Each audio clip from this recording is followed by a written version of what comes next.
What's going on, everybody? Welcome to Beardo Sports. I am Beardo. I am Tom.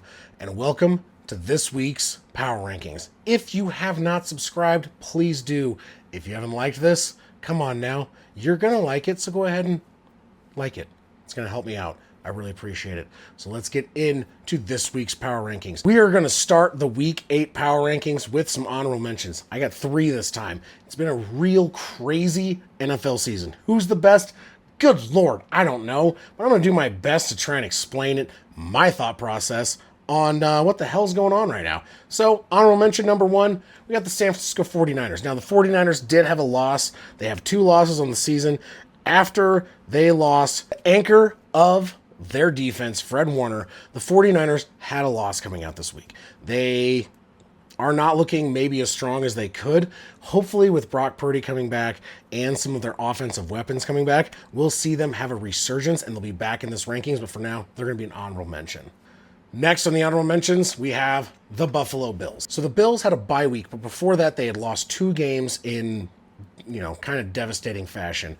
They are kind of falling off a little bit, and some of these teams with wins are going to take over that position right now. And until the Bills, kind of prove that maybe those losses weren't a fluke and their defense is not struggling as bad as it was, they're going to sit in honorable mentions for now until I can see that they deserve to be back in the top 10 fully. In the honorable mentions and finding their way out of the top 5, we have the Steelers. Now, the Steelers, they have a good team. They let Joe Flacco and the Bengals look like an elite offense. And this defense was one of the key reasons I had them in the top 10. And their defense didn't look that good. Their offense was decent. Aaron Rodgers threw 2 picks. Granted, one of them maybe not necessarily a pick. It was called a pick.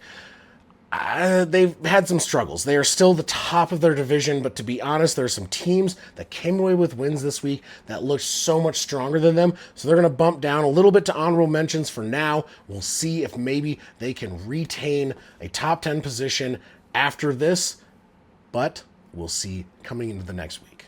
Number 10, back on the list this week, I have the Green Bay Packers. Now, the Packers, they started winning games. They started looking good again. Their defense looked very good. Micah Parsons had 3 sacks this week. And to be honest, it seems like this team is kind of coming back together into the form that we saw in the first 3 games where we had them ranked very high.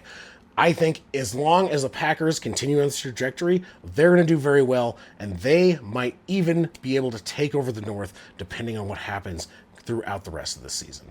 Number 9, joining the top 10 for the first time this season on my books, we have the Seattle Seahawks. Now, the Seahawks, I wasn't fully sold. I was not. However, this week, Jackson Smith and Jigba, Sam Darnold, the offense looked amazing. Their defense is looking very, very good, and they are winning some games. I believe that they have the potential to really move up the NFC charts and take over the NFC. I just need a little bit more proof because I was not sold quite yet, but I'm getting there, and believe me, with one more win, they're going to jump way up this list. So right now at number 9, the Seattle Seahawks. Jumping into the top 10, as much as it hurts my heart, I have the Kansas City Chiefs. Now, the Chiefs absolutely dismantled the Raiders. So the Chiefs went out, and they basically played an entirely one-sided game. Their time of possession, their first downs, their yards, everything was amazing. They are looking like the Chiefs of old. However, they did beat the crap out of the Raiders, who look very rudderless right now. And to say that they are fully back, maybe too soon, but they're looking very much so. So they're number 8, and if they continue to look like this, they're going to climb this rankings real quick. So at number 8, Kansas City Chiefs. Welcome back to the top 10, because right now the Chiefs are looking like that dangerous team that everybody hates and everybody fears. Dropping down is the Buccaneers. Now, the Buccaneers, they had a tough loss. They have lost another key player on their offense. So they were already without Bucky Irving. They have injuries all over the board. And they lost Mike Evans, likely for this season. They did lose this game. It was the worst game of the season for Baker Mayfield. Baker Mayfield looks like he might be able to swing this team back into the win column again. However, it's going to be based upon what he can do and what that offense can do with the injuries that they have, losing the players they have, and hopefully Bucky Irving comes back, which looks like it will be very soon, and the offense might become more dynamic and more dangerous again. So dropping down to number 7, the Tampa Bay Buccaneers. Jumping up with an impressive offensive game this week, we have the Philadelphia Eagles. They are at number 6. And at number 6, I think is a good spot for them. We were not sold. They lost to the Broncos. Their offense looked maybe not all put together. They were not putting together full games. Then they got decimated by the Giants.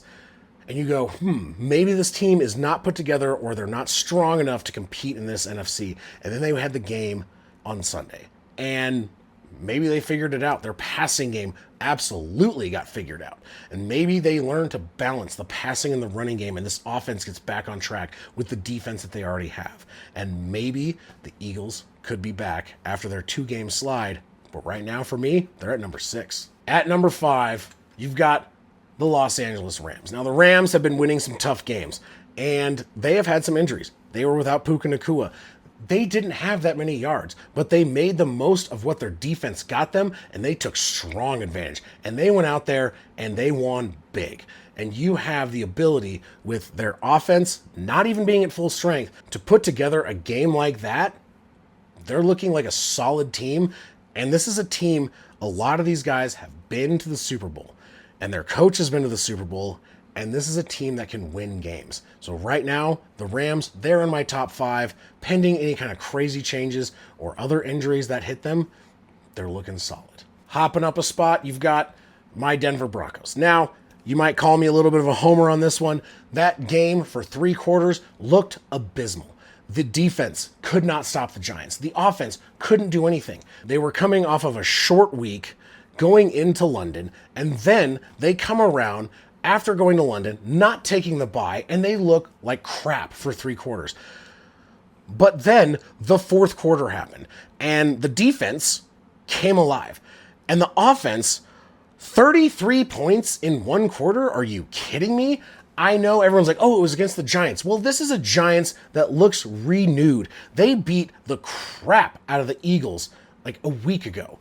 And you're coming in thinking, dude, you've got a rookie quarterback looking like, hey, maybe he's got the reins of this. He looked really good this game too against a very good defense. And you've got Cam Scatterbo, the guy that runs through walls or into them, whatever he feels like doing. And you're like, there's no way. They went against one of the best defenses in the league and they put up some numbers. They somehow, by some freak miracle, thank you, Demaryius Thomas, the Broncos put together a 4th quarter for the ages, a comeback we may never see again.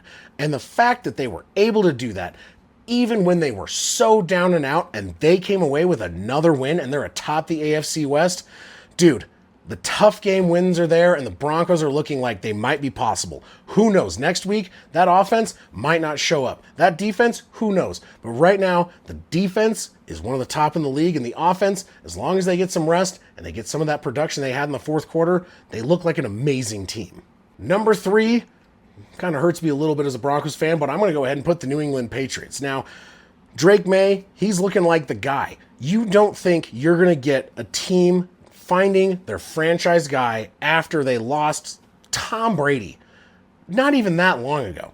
But right now, the Pats are very fun to watch. Their team is amazing, and they're somehow becoming these lovable players after this evil empire. And it's like, dude, they look great. And I don't necessarily hate going against them, which, what is going on? But dude, the Patriots, coming on strong. Mike Vrabel is a likable head coach. They've got a really likable team built right now, and they're winning games. It's Patriots, number 3. Back with a vengeance at number 2, the Detroit Lions. They have injuries. Their defense not looking that strong. Oh, wait, never mind. Even with all that, they're back. The defense looked amazing. The offense looked amazing. Who is stopping Jahmyr Gibbs right now? The Lions, they had a stumble, but they look like they are back. They look like they're capable of anything. Dan Campbell has big ol' Campbell balls. I don't know what the hell that means, but you know what? It means something, and they're winning, and their offense looks good, and their defense, as injured as it is looking really damn good right now. So at number 2, the Lions. And at number 1, didn't see this one coming at the beginning of the season, you have the Indianapolis Colts.